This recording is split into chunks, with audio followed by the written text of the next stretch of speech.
أنا ما هاد عليه رنتي ولا شيء قبلها صومالية ده رنتي وقت بعده قال لي أسوي برنامج كان نقص غير كلي ما عاد قسم رمضان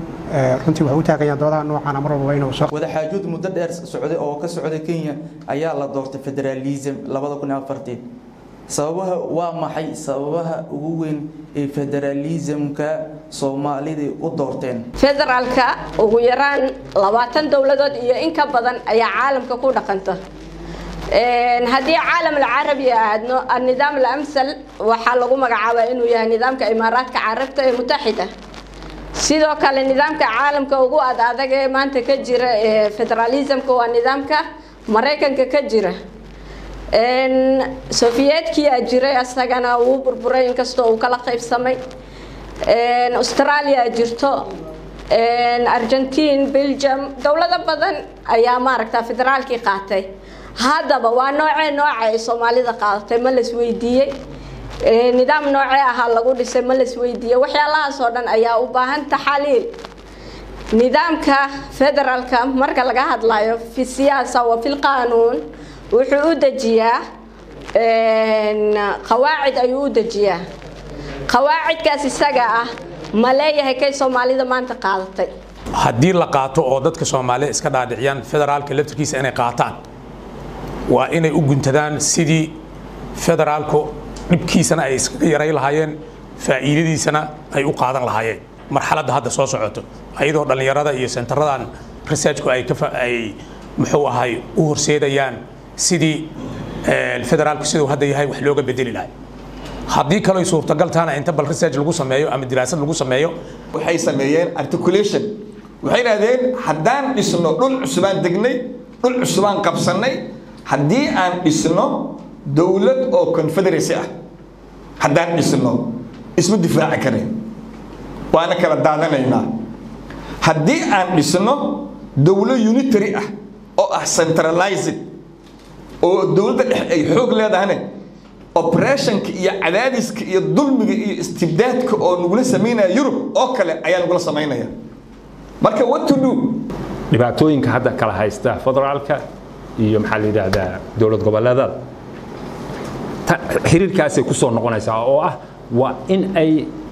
to acknowledge one another to respect one another haddaysan imaanin xiriirkaas ka dhaxeeya ee muslimnimo walaaltinimo soomaalinimo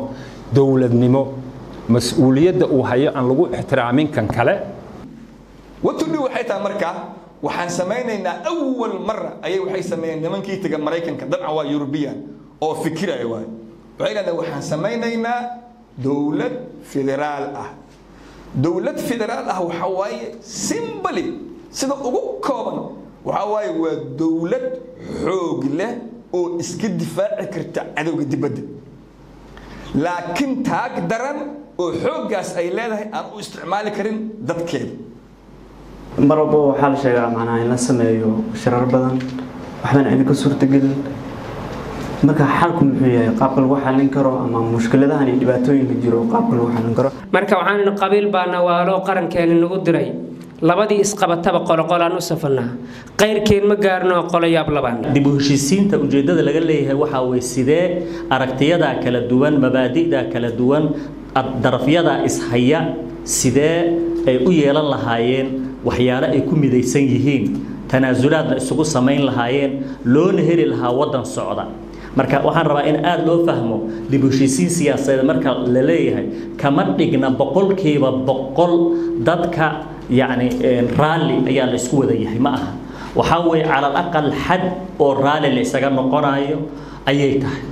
nin kasta ama qolo kasta waxa laga yaabaa inay xukunka iyada doonayso sida aragtideeda inay ku doonayso laakiin waxa la sameysanayaa aaliyad ama qorshe oo qolo walbaba ay ku samayso siyaasadeeda iyo aragtideeda siyaasadda ay ku fuliso la isagana raalli yahay wixii ka dhacay ee colaad ahaa ee hore uga dhacayna laga dhigo wax tagay oo la iska cafiyo nuxubka dib u heshiisiinta dhabta ee lama aadin nuxubkan waa sidoo Dr. Liban u sheegay mushkiladda dhabta ee in la address gareeyo la raadiyo mushkiladda dhabta waxa aadin la bandhiga la yiraahdo anaga qabiil baan dilay oo dawladii naga burburi arkaantii naga burburi wax badan naga burburi qabiilkan intii inaan dhigno maxaan ku bedelnaa dowladdan ku noqonaa doodaha noocaana marka maxadka samadoon soo qabanqaabinayo waa kuwa ka tarjumaya in dadku ay waxa dhabta ah ee waddankan u baahan yahay ay ka doodaan sistamka dowladnimo ee noo dhisan waxyaabaha uu ku khaldan yahay iyo waxyaabaha uu ku fiican yahay aan ka wada doodno ka samadoon ahaan waxaan runtii mar walba u taagannahay inaan soo qabanqaabinno doodaha noocaana